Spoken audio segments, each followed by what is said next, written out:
Hello everyone, this is Malaika TV. Karibuni sana. Na leo kwenye panel tuko na wazazi hapa. Tunaenda kuongelea juu ya watoto, child abuse bado na the way wana behave. Tutaongelea pia coronavirus na vile inatu affect. So feel free kuchat na sisi kwenye Malaika TV. So karibu sana. So kwenye parents, I hope mna feel poa leo. Mbona mchangamki? Poa. Karibu sana kwenye desk. Kama kawa, this is Malaika TV na huwa tuna chat na wase pia kule nje. So stories zenye tunapigisha hapa sahi ama stories zile zenye tunaongelea sahi zinawafanya pia hao wana learn more, sio?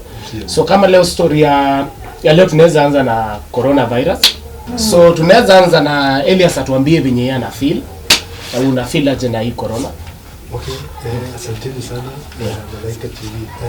The number is increasing, yes. Inakera, kwangu mimi inakera sana.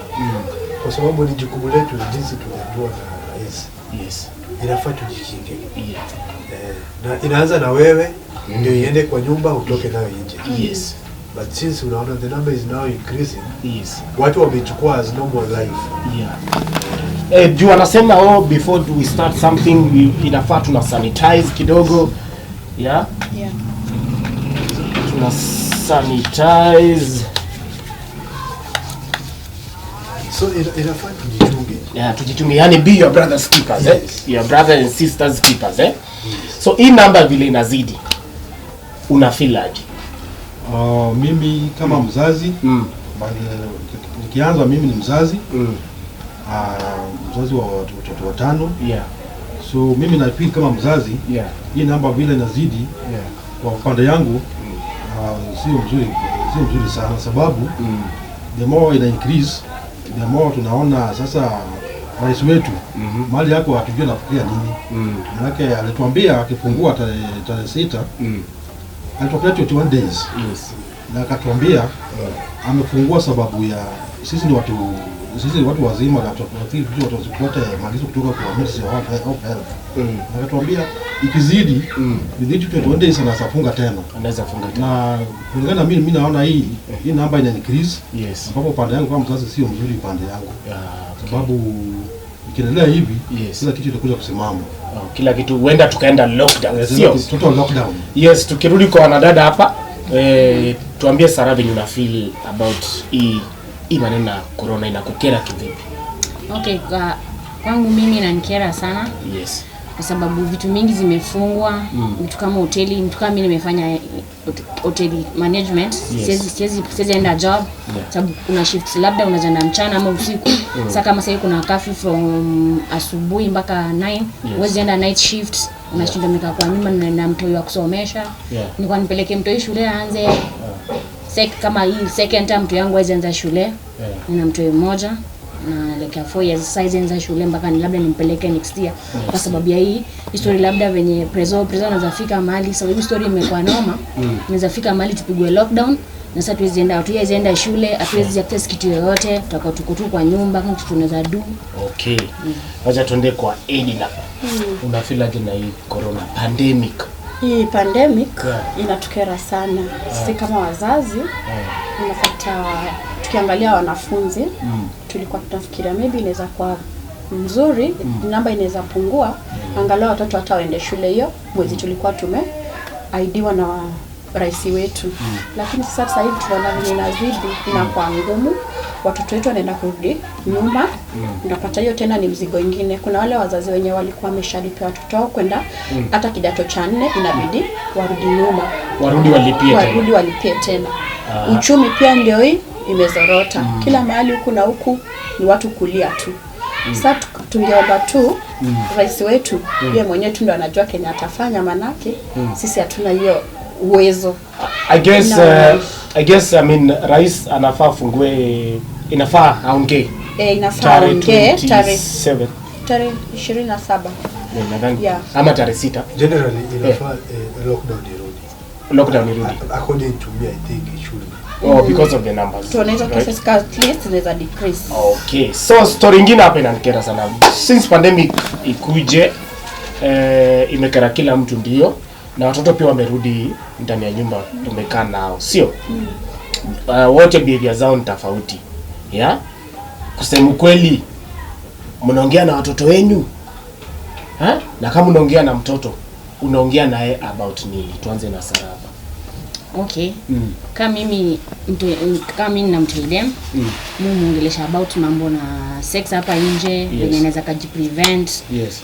Hapo kuna ugonjwa ka AIDS venye inaweza kujiprevent. Maboys huko nje pia wamekuwa Angry Tigers. Wataona dem amegrow kidogo, kama mtu amefika 12 years ameanza kugrow, ako na hips, ni mtu anaanza kunuka mtoi ndogo. Kidogo tu nikukate. Yes. Ukisema maboys wamekuwa Angry Tigers. Yes? Unamaanisha nini? Yaani maboy watu hii akiona mtu dem asha grow, mtu yana haga, mtu yeye amegrow, ni mrembo, anaanza kukatia. Anaona mtu yeye ni size yake, anaanza kumkatia, anataka kudoze na yeye. Yes. So naona kitu kama inaumiza wazazi sana. Ajupi watapeleka watu wao madem. Mabozi wamejintroduce kwa drugs, wana smoke huko, wengine wanashikisha mtaa. Haya watu wengine wamekuwa waizi. Yes. Sasa hata maparo labda wametoka asubuhi wamerudi jioni, atajui mtu yana du kwa hao. Sasa labda kama mparata kama jioni, tuuliza mtu yeye alikuwa wapi, usikie mtu yako labda alikuwa anashikisha, utajua kama alikuwa anashikisha ukweli, kwa sababu utapingana uje kama alikuwa anashikisha. Kuna wazazi ambao wajui kushikisha nini. Kushikisha ni kufanya nini? Kushikisha ni kukula miraa. Ni kukula miraa. Yaani kucheza na rieng, sio? Hapa ndio Kiswahili sana, kucheza na rieng, sio? So kwa hiyo Mr. Elias unasema nini? Hebu tupatie maoni yako. Kwangu na feel hii ni wakati wema wakana watoto. Unapata wakati mwingi wazazi hawapati time ya kuongea na watoto wao. Yes. Na since muda imeongezwa ya watoto kukaa nyumbani, inafaa sisi kama wazazi tuchukue muda wetu. Hasa kwa wasichana. Yes. Unapata wakati mwingine msichana unamwacha kwa nyumba, ukirudi hayuko. Labda amekudanganya ameendea kitabu ama ameenda kurevise na mwenzake. Yes. Kumbe nyuma yake kuna kitu kingine anatenda ili si mazuri. Okay. Sasa ni wakati mzuri. Mzazi anakuwa very open with the child. Na unaombea the entire life. Okay. Because the time unaficha mtoto wako, wakati mwingine unapata atakuzoea. Ama akuzidi. Yes. Sasa watu wengine huko nje unasikia wanasema huyu hata wazazi ameshinda. Kama ameshinda mzazi wake, sisi ndio tuta. Okay. Wacha nikukate tu kidogo. Juzi hapa kuna huyu mtwa Kilonzo Junior, I don't know, is one of the senator. Kilonzo Junior. Is one of the senator. Na alikuwa strict about hii maneno na child abuse. Sisi kama wazazi mnafeel kidogo mzigo ni wamama wanabeba ama ni wababa ndo wanabeba sana? Kama wababa ni nyinyi mnabeba, mnaibebea kivipi? Mnafeel mna play role yenu? Tuanze na wewe baba. Kulingana na hapo, sisi kama wazazi ukiwa na watoto watoto mpata hukumu wawili, so both of you nyinyi wote ni wazazi. Yes. So kulingana na mimi naona wazazi equally tunafaa to play the same role kwa watoto. Ambapo mimi kama baba na mama ya watoto tunafaa to play the same role tuchunga watoto wetu. So mimi sioni haja tuseme ati mtoto iwe mama anaangalia ama ni baba. Mtoto ni watu wote tutue kwa kitu nyumbani kama saa hii wakati wa COVID-19. Sisi wote kama wazazi tuangalie watoto wetu. Kwa jukumu sisi nyinyi wote same. Lakini the senator anasema like mzigo imebakia kwa wanawake. Wanaume ni kama wanawachia mzigo. What sort of country allows such moral decadence to the level where you have lowered the threshold of sexual intercourse to 10-year-olds and 8-year-olds, and it becomes business as usual? But as Senator Ndwiga says, what responsibility have we taken? In my case, Mr. Speaker, let me tell you, I have a relative who I got into life imprisonment for impregnating a standard 6 school child in my village. In the last 1 year, we have not had a case of any person looking at a schoolgirl, just looking. But I have instances, like that particular instance, I discovered the chief, the OCS, the family were negotiating, land had been sold, they had agreed to pay 200,000. I am watching brief in a case in Machakos. they are offering now to marry the child so that they can deal with the question of defilement. Police stations, my dear senators, have become shops where policemen are doing cases on rape and defilement. They determine, and the quantum is 200,000, you pay, forget about it. Parents are making money out of this. Parents are equally to blame. How does a child become pregnant? First trimester, second trimester, third trimester, when the stomach is this big, and then we start making noise. Teachers, I have refused in my law firm to represent anybody who commits incest, sleeps with a child. I don't represent them, and neither does any lawyer in my firm represent such characters. When we read the statistics, Mr. Speaker, these are statistics of pregnant teenagers.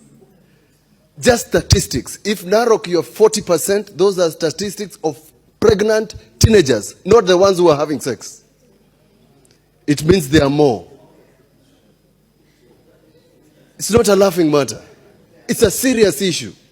Children of 10 years have become fair game. Shame on the men of this country. We have lowered the standards of morality. We buy sweets. We buy so many incentives. The ones in Makueni. And you're not talking about the children who have been, the boys who have been sodomized. While we talk about girls, there are boys who have been sodomized. I've gotten somebody arrested for sodomizing 9 boys in Boni constituency. Mr. Speaker, let's take action. Let's start with ourselves. What have you done as a leader to ensure that you do not have this in your village? Any person, whether it's your relative, your brother, send them to jail. That is the only way they will learn the lessons. It's not enough, Mr. Speaker, to stand here and pontificate and make so much noise, because these things are happening in your villages. If it's 40% in Narok, 33 in Homa Bay, chances are out of the 40%, one of those people is your relative, is your cousin, long distance, something. Let's take action and come here with tangible results. Mr. Speaker, thank you. Unafeel aje? Utaambia wanawake. Mimi naweza support ndugu yangu vile amesema. Watoto ni wa wazazi wote. Lakini kulingana na senator kuna maybe cases zimekuwa zikimjia pale ofisini. Ndio maana yake akaona mzigo ni ya wa mama. Okay, kwa mfano unaweza pata kuna wazazi wengine ambao ni walevi. Unaona jambo kama hilo linaweza changia, unapata huyo mzee ana neglect mwanamke, anabaki na majukumu yote. Mama ndio atajua vile watoto watakula, unapata atajua watoto kule wameenda, kile wamefanya, ambao si jambo zuri. Lakini kipata yule mzee mwenye ana akili zake zote, anajua ni watoto wetu wote, wanafaa wachukue majukumu na waweke strict, wajue maneno iko hivi na hivi. Kwa mfano kama mimi nina watoto wawili, mmoja anaelekea kwa teenager. Na kitu imenisumbua sana ni challenge. Unaona ukisikia cases imefanyika kesho unapata mtoto wako ndio amekuwa mjamzito. So lazima niweke kitu kwa meza, nimwambie hii ni hii. Kama ni spade na mwambie ni spade. Simdanganye ati ni kijiko. Yes, kitu kama hiyo. Wacha nirudi hapa. Mzigo ni mnaonelea ni wazazi wote wakue balance, ndio? Lakini senator alisema mzigo imebaki kwa wanawake. Wanaume tumesahau watoto wetu. Kuna story nilikuwa nafuata pale mtaa, familia ilikuwa familia kweli. Walikuwa naishi vizuri, walikuwa na enjoy. At some point baba tu siku moja akaamka tu na akili zake, akachukua vitu zake, ni kama vile anaenda tu kazi jini na vitu. Baba anaenda kazi, atarudi. Na hivyo ndio venye aliendanga paka leo. So mtu kama huyo turudi tu kwa wazee. Mtamwambia nini tukianza na Elias? Wakati mwingine unaweza ona baba pale nje anatembea. Undani yako sawa. Kumbe yale anapitia kwa nyumba ni yeye mwenyewe na familia ndiye anajua. Hata watoto hawezi jua. Ni yeye na mama wa nyumba ndio wanaweza kuwa wanaitambua. Juu kuna vitu vingine mama anaweza kuwa akifanya kwa nyumba yenye haimfurahishi. Na unapata kwamba hii ni kitu inajirudia. Hii imekuwa ikirudia. Ni kama news. Mnaiongelea leo, kesho kutoka kazi. Unapata ni umezoea.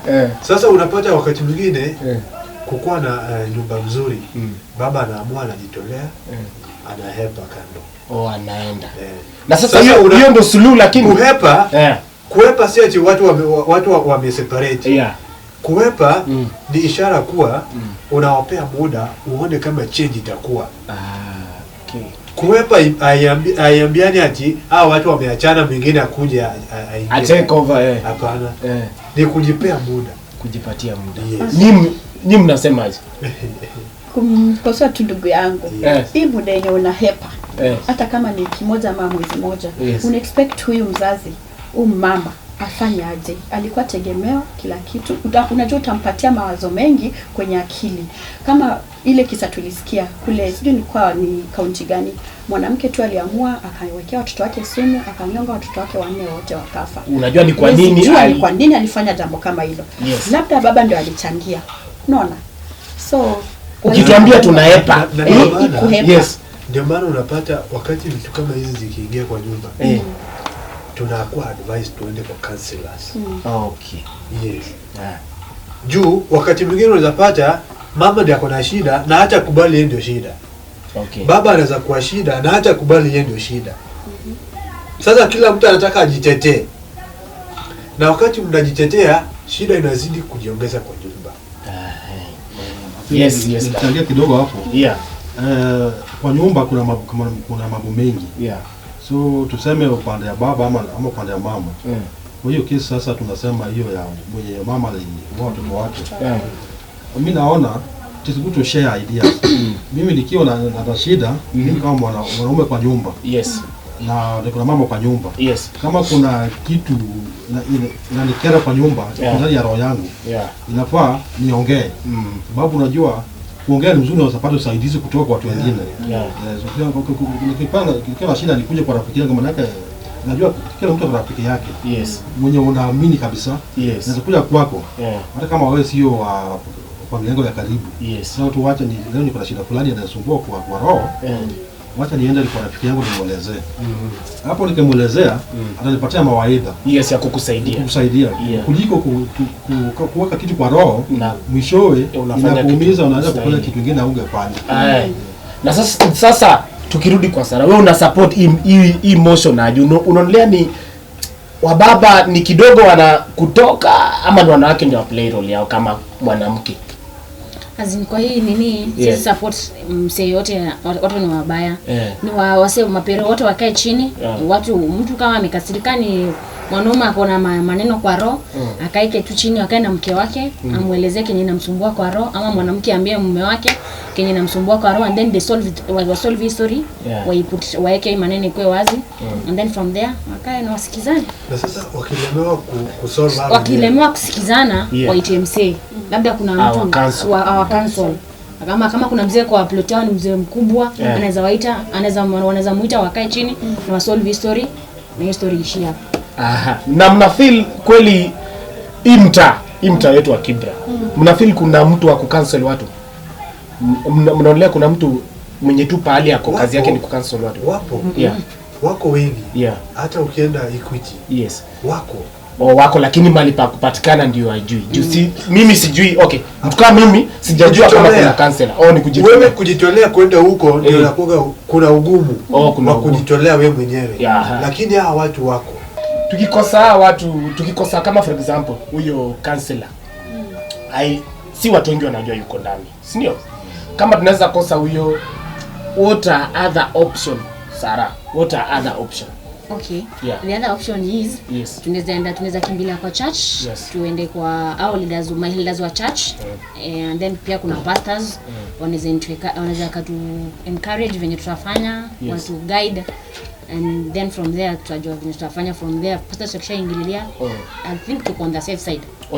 Sio? Na tunaambiwa tena wewe kama mzazi unafaa kuwe kama a good role model kwa familia yako na majirani wako, kumaanisha community, sio?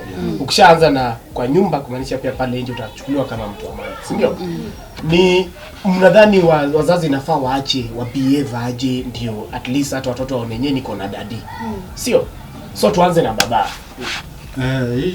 Hiyo muda the moment tumesema kwa mzazi, nafikiri wanasemaga ukipata tu umeshaoa, Yeah. wewe ni mzazi. Yes. Lakini unaona anajua kulingana na vile unakuwa na watoto, Yes. kulingana na vile una grow, umri wako pia inaendelea. Yes. Unaona vile unazidi kupata watoto, Yeah. nafikiri hata mafikio yako kama inaendelea kusonga mbele.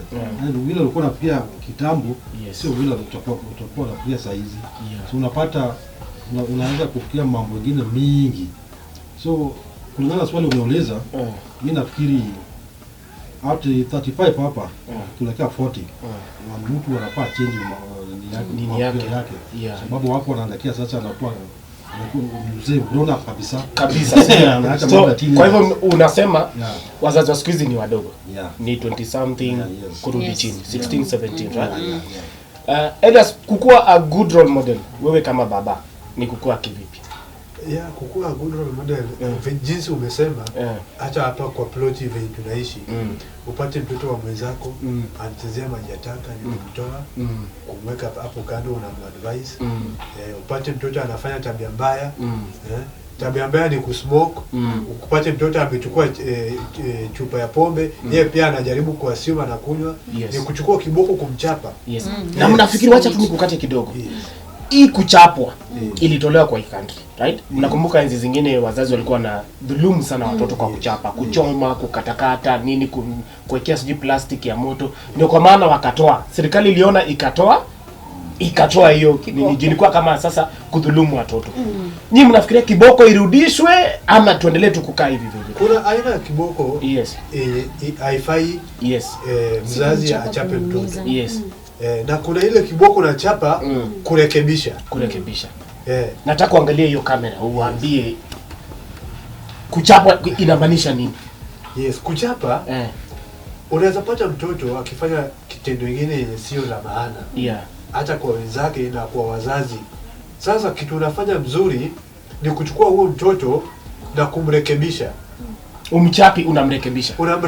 Yes. Unajua kuna jinsi unaweza kuna ile kuchapa, unachukua unafunga mtoto unamchoma. Hiyo sio kurekebisha. Yes. Hiyo ni kudhulumu. Yeah. Lakini kurekebisha ni kuchukua kiboko na unaambia hii kitendo usijaribu tena. Yes. And then the next day ukiona kibek change, hiyo umemsaidia. So hiyo ni kurekebisha. Na hiyo ndio kitendo inafaa. Wewe kama mzazi ukiona mtoto iwapo ni wako ama ni jirani, hiyo ndio njia nzuri ya kuwasaidia. Tunarudi kwako wewe kama mtazamaji wetu. So usishike dial, tunarudi sasa hivi, yeah? Tumeenda break kiasi, we'll be back.